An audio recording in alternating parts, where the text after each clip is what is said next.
Kami dari kelompok 1, yaitu dari kelompok B.J. Habibie.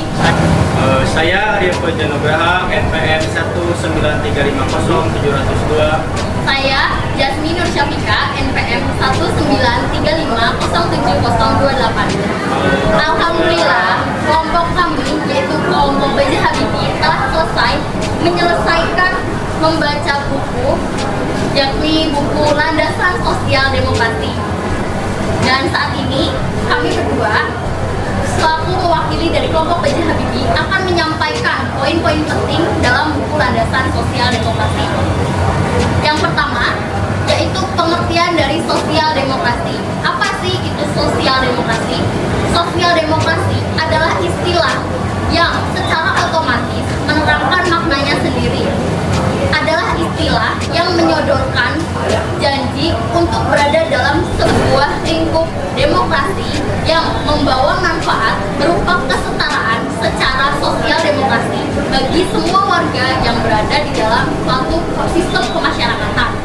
Nah, sosial demokrasi itu memiliki nilai-nilai. Nilai-nilai demokrasi yang pertama adalah nilai kebebasan. Kebebasan secara luas diyakini oleh semua pelaku politik. Nah, kebebasan ini dihubungkan dengan cara berpikir tercerahkan dan mulainya peradaban warga. Nah, nilai demokrasi yang kedua yaitu nilai keadilan. Keadilan sendiri menurut Heinrich merupakan sebuah relasi antar manusia. Keadilan sepertinya mensyaratkan banyak hal. Misalnya, seseorang bisa merasakan diperlakukan secara tidak adil meski secara objektif telah terjadi pendistribusian yang adil. Dengan demikian, dapat disimpulkan bahwa apa yang dikatakan adil ataupun tidak adil hanya dapat disepakati oleh ketetapan dan kesepakatan masyarakat. Nilai demokrasi yang ketiga yaitu nilai solidaritas. Solidaritas diartikan sebagai identitas bersama yang tumbuh dalam masyarakat dalam kemiripan pola hidup dan nilai bersama. Setelah tiga nilai demokrasi yang tadi di atas, kemudian yaitu implementasi dari nilai-nilai dasar tersebut, yaitu dapat dilakukan dengan beberapa cara. Yang pertama, kebijakan pendidikan. Dengan adanya master plan sosial demokrasi, seharusnya dalam penyelenggaraan keberadaan sekolah ini dapat melakukan pelayanan secara penuh tanpa melihat latar belakang, sehingga muncullah suatu nilai keadilan yang berada dalam nilai-nilai demokrasi.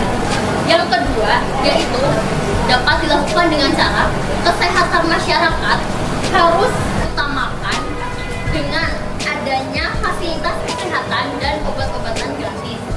Nah, implementasi nilai demokrasi yang ketiga yaitu dengan asuransi warga yang hanya dapat dihitung dari per kepala. Dan yang keempat yaitu kebijakan pasar kerja harus dilandaskan dengan nilai-nilai demokrasi yang pertama kebebasan, kedua keadilan, dan yang ketiga adalah solidaritas. Teori sosial menurut Thomas Mayer. Jadi Thomas Mayer mengatakan jika kapitalisme pasar dengan demokrasi itu saling berhubungan. Ia mengatakan kapitalisme pasar dengan demokrasi itu saling menguntungkan, tapi di sisi lain ia juga mengatakan bahwasannya kapitalisme pasar itu merugikan demokrasi. Lantas ia pun mengkaji secara ulang melalui dua metode, yang pertama historis, yang kedua empiris. Yang pertama yaitu tentang historisnya. Kapitalisme itu kan berarti kaum borjuis yang menguasai pasaran, yang dimana sehingga kaum oriental itu pun akan semakin terpuruk.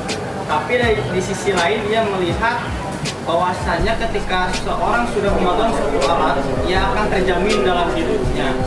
Yang kedua yaitu alasan empiris, yang melihat Uni Soviet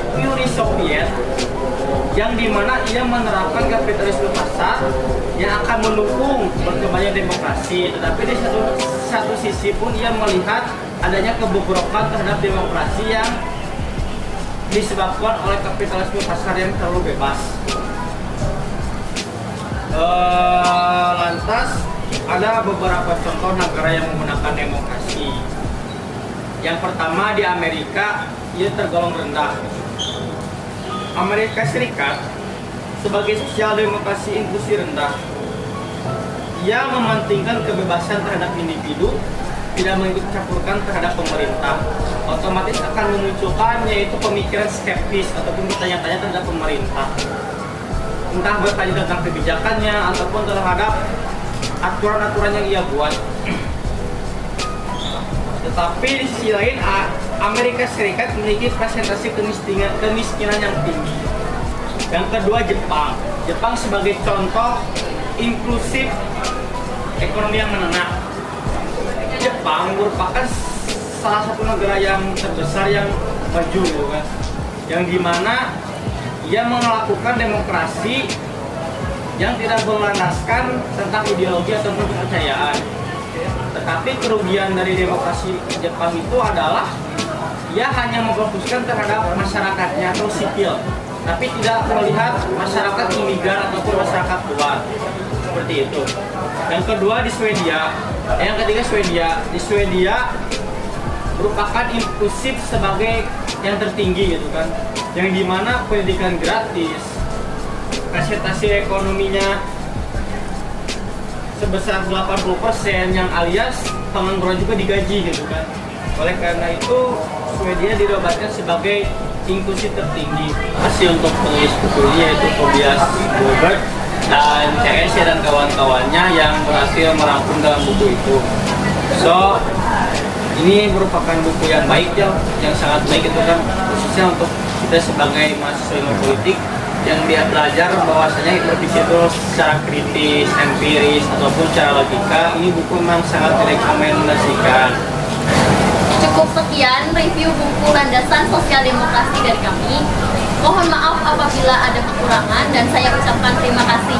Wabillahi taufiq wal hidayah. Wassalamualaikum warahmatullahi wabarakatuh.